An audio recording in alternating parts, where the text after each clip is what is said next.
Kuna watu wanapata pesa nyingi kila mwezi, lakini hawajawahi kuwa matajiri. Na kuna watu wanaopata kawaida kabisa, lakini wana mamilioni. Leo nitakuonyesha kwa nini siri ya utajiri haipo kwenye unachopata, ipo kwenye unachobakiza.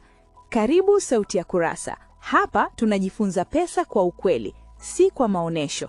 Tuendelee na kitabu chetu pendwa cha The Millionaire Next Door, kilichoandikwa na waandishi Thomas J. Stanley na William D. Danko.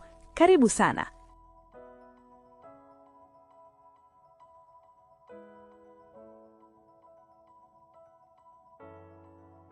Sura ya pili. Frugal, frugal, frugal.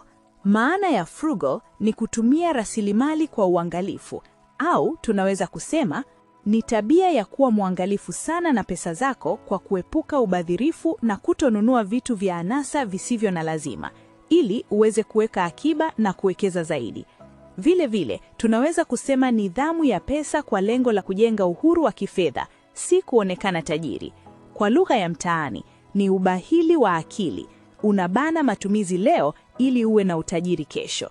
Ndiyo moyo halisi wa kitabu hiki. Hapa waandishi wanaweka wazi ukweli ambao watu wengi hawapendi kuusikia. Utajiri haujengwi na kipato kikubwa, unajengwa na tabia za matumizi. Waandishi wanaanza kwa kupinga wazo maarufu kwamba ukiongeza kipato, basi utakuwa tajiri.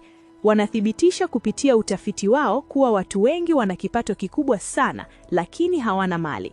Sababu kuu si ukosefu wa pesa, bali ni mtindo wa maisha unaomeza kila shilingi inayokuja. Ndiyo maana sura hii inasisitiza sana kuishi chini ya uwezo wako, frugality. Katika utafiti wao, Stanley na Danko waligundua kuwa mamilionea wengi wa kweli hawapendi anasa. Mamilionea wengi waliohojiwa wana tabia ya kutafuta value for money. Hawanunui vitu kuwafurahisha watu wengine, social status, bali hununua vitu kwa sababu vina umuhimu na vinadumu. Hawachukii vitu vizuri, lakini hawavifanyi kuwa kipaumbele cha maisha yao. Wanachukulia pesa kama mbegu ya kupanda, si kitu cha kuonyesha. Kwao, swali si inaweza kununua, bali je, inanisaidia kujenga mali au inanirudisha nyuma? Mfano mmoja uliotolewa kwenye kitabu ni kuhusu magari. Waandishi waligundua kuwa mamilionea wengi hawapendi kununua magari mapya ya kifahari. Wengi wao huendesha magari ya kawaida, mara nyingi yaliyotumika, na kuyatumia kwa muda mrefu sana. Si kwa sababu hawana pesa, bali ni kwa sababu wanaona gari kama gharama inayopoteza thamani, si uwekezaji. Kwao, pesa inayookolewa kwa kutoendesha gari la anasa inaelekezwa kwenye biashara, uwekezaji au mali inayoongeza thamani. Mfano mwingine wa kuvutia ni kuhusu makazi. Watu wengi wanaamini kuwa tajiri lazima akae kwenye nyumba kubwa sana, lakini utafiti wa kitabu unaonyesha kuwa mamilionea wengi wanaishi kwenye nyumba walizonunua zamani, mara nyingi kabla hawajawa matajiri. Hawaharakishi kubadilisha nyumba kila kipato kinapoongezeka. Wanaepuka lifestyle inflation, ile tabia ya kupandisha kiwango cha maisha kila pesa inapoongezeka. Nyumba kwao ni makazi, si chombo cha kuonyesha mafanikio. Waandishi pia wanaeleza kuwa frugality ya matajiri wa kweli si uchoyo, bali ni nidhamu. Hawanyimi familia zao mahitaji muhimu, wala hawaishi maisha ya mateso. Badala yake, wanachagua kwa makini wanapoweka pesa zao. Wanatumia pesa kwenye vitu vinavyoongeza thamani ya maisha yao ya muda mrefu, si kuridhisha macho ya watu. Waandishi wanaeleza kwamba mamilionea wengi wa kweli hawana aibu kabisa kuokoa pesa kwenye mambo madogo. Wengine hutumia kuponi, hufuatilia punguzo la bei na hufanya maamuzi ya makusudi kununua bidhaa zenye thamani bora kwa bei, si kwa jina au hadhi. Hili halitokani na ukosefu wa pesa, bali ni mtazamo wa muda mrefu kuhusu thamani ya pesa. Kuvaa nguo za kawaida au kununua bidhaa za bei nafuu hakuwasumbui, mradi ubora ni ule ule.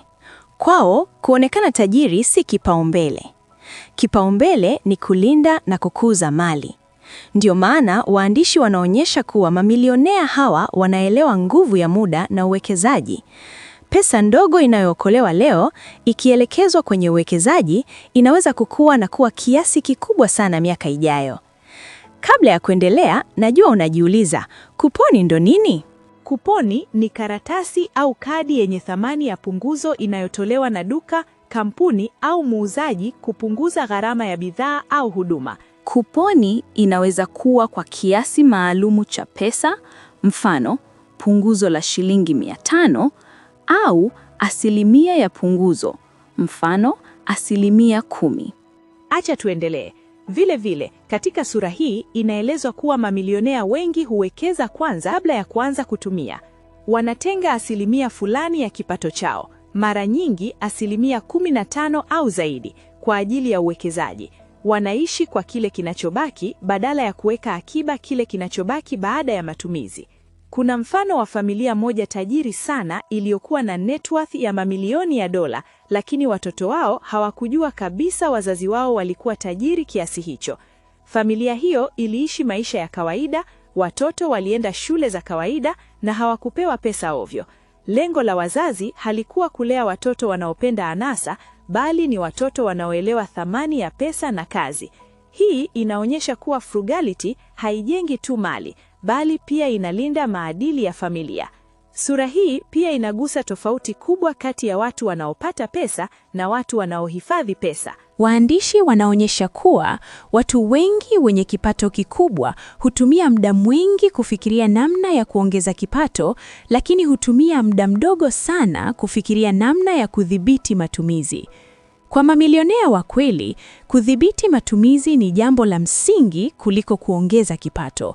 Wanajua kuwa hata kipato kikubwa hakina maana kama kila kitu kinaishia kwenye matumizi. Mfano unaorudiwa mara nyingi ni wa madaktari na wanasheria. Ingawa wana kipato kikubwa, wengi wao hawakuwa miongoni mwa PAW ama prodigious accumulators of wealth. Sababu si elimu wala akili, bali mtindo wa maisha. Walipoanza kupata pesa nyingi, waliinua matumizi yao mara moja. Nyumba kubwa, magari mapya, likizo za gharama kubwa. Mwisho wa siku, walikuwa wanaishi mshahara kwa mshahara, wakihudumia hadhi yao, si utajiri wao. Kwa upande mwingine, mamilionea wengi waliokuwa wafanyabiashara wadogo au watu wa kawaida walikuwa wakali sana kwenye matumizi. Walipendelea kuwekeza kuliko kuonyesha. Walikuwa tayari kuvaa nguo za kawaida, kula chakula cha kawaida na kuishi maisha yasiyo na makeke ili kulinda na kukuza mali yao.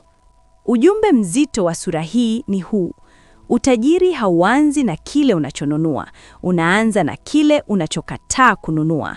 Kila pesa unayochagua kuto kutumia leo, ukiiweka vizuri, inaweza kuwa msingi wa utajiri wa kesho. Mwisho wa sura ya pili unamfanya msomaji ajitazame upya. Unaacha kujiuliza, nitapataje pesa zaidi? Na unaanza kujiuliza, ni matumizi gani yanayonizuia kujenga mali? Hapo ndipo mabadiliko ya kweli ya kifedha huanza.